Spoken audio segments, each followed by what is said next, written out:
안녕하세요. 하루 종시 중요한 이슈들을 요약해서 알려드리는 마감 시황입니다. 자, 시진핑 주석이 올해 우리나라 한국을 찾아올 수 있다라는 뉴스가 전체적으로 좀 보도가 되면서 오늘 좀 한알령 관련주들이 움직였습니다. 그래서 정말로 시진핑 주석이 방문하게 되면 우리나라 경제에 어떤 영향을 미치는지, 그리고 주식 시장에는 또 어떤 영향을 미치는지까지 그리고 관련주들 등등등 해서 오늘 좀 분석해보는 시간 전체적으로 알아보도록 하겠습니다. 최근 이재명 대통령이 시진핑 주석은 이번 APEC 정상회의에 나올 수 있다, 나올 것이다 라고 하면서 이런 직접적으로 언급한 사실이 모 매체에 좀 공개가 되면서 해당 내용이 좀 일파만파 좀 퍼지는 하루지 않았나 싶습니다.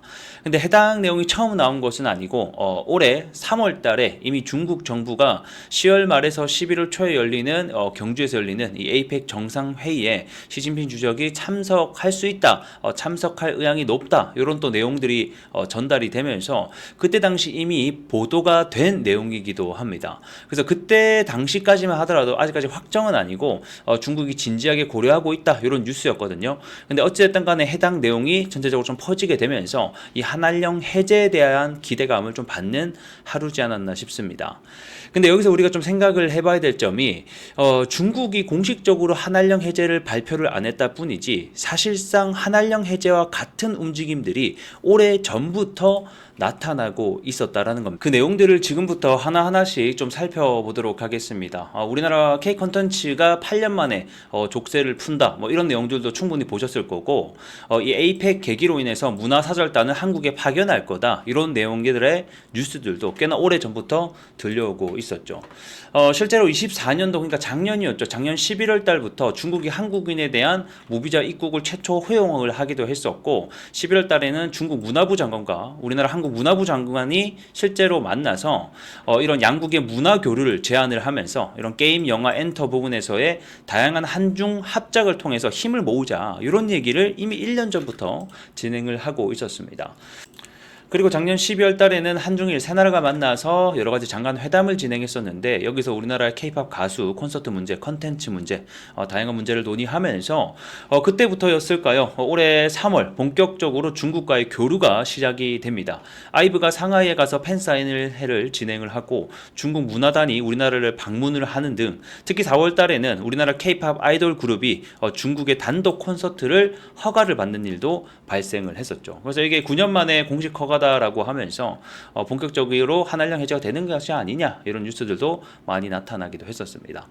그래서 중국이 사실 공식적으로 한알령 해제를 발표를 안 했다 뿐이지, 뭐 제가 봤을 때는 사실상 한알령 해제와 같은 움직임들이 예전부터 나타나고 있었고 앞으로도 계속해서 좀 진행이 되지 않을까 싶습니다. 자, 그럼 한알령 해제가 본격적으로 시작된다면 우리나라 경제에, 그리고 주식시장에 어떤 영향을 미치는지 하나씩 살펴보도록 하겠습니다. 첫 번째는 문화 콘텐츠의 수출 활성화입니다. 대표적으로 우리나라 K-팝이라던가 뭐 드라마, 영화 이런 부분들이 본격적으로 중국 시장에서 활동을 재개하면서 당연히 소비 부분이 올라갈 수 있겠죠. 그래서 한알령 해제하게 되면 빠지지 않는 것이 바로 수혜가 되는 것이 엔터 쪽이 될 것 같습니다. 실제로 뭐 JYP, SYM, 뭐 하이브 이런 회사들이 주가가 많이 올라가는 계기가 되기도 했습니다. 그리고 뭐 이런 OTT 플랫폼도 당연히 활성화가 되면서 오늘 그래서 또 스튜디오 미르가 장중에 10% 이상 또 급등을 하기도 했었죠. 두 번째는 중국인의 관광객 증가로 인해서 내수 경제 활성화입니다. 아무래도 한알령 해제가 되면 중국의 단체 관광객이 한국을 다시 한번 방문하게 되면서 면세 여행, 숙박, 항공 다양한 부분에서의 매출 증가가 일어날 수 있습니다.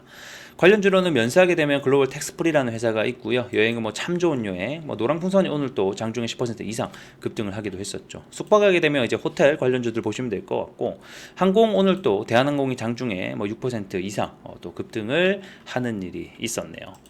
자, 이제 다음 또 넘어가서 보게 되면 화장품 하게 되면 사실 가장 한알령 해제 시에 곽광받는, 수혜가 받는 섹터 중 하나이지 않을까 싶습니다. 왜냐하면 사실 이 중국이라는 나라가 한국의 화장품의 최대 수출국 중 하나였죠. 지금은 그 비중이 좀 많이 낮아져서 뭐 미국이나 유럽 쪽으로 많이 활성화가 되고 있지만 과거에서는 중국이 최대 시장 중 하나였습니다. 그렇기 때문에 한알령 해제가 되게 되면 이 중국 시장 여전히 포기할 수 없는 시장이기 때문에 가장 큰 수혜 업종으로 뽑히게 됩니다. 그래서 오늘 또 장중에 이 화장품 관련주들이 가장 큰 상승을 보여줬었죠. 한국 화장품이 장중에 상한가에 도달을 하기도 했으며 나머지 관련주들도 좀 함께 상승을 하는 하루였지 않았나 싶습니다. 자, 마지막으로는 중국 게임 시장 확대로 인해서 게임 관련주들도 또 이런 판호들이 제한됐던 부분들이 본격적으로 열릴 수 있으니 관련주들까지 알고 계시면 좋을 것 같습니다.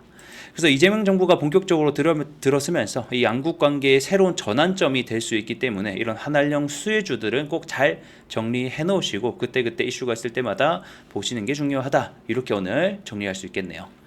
자, 오늘은 여기서 영상 마무리해 보도록 하겠고요. 저는 또 다음 시간에 여러분들께 인사드리겠습니다. 감사합니다.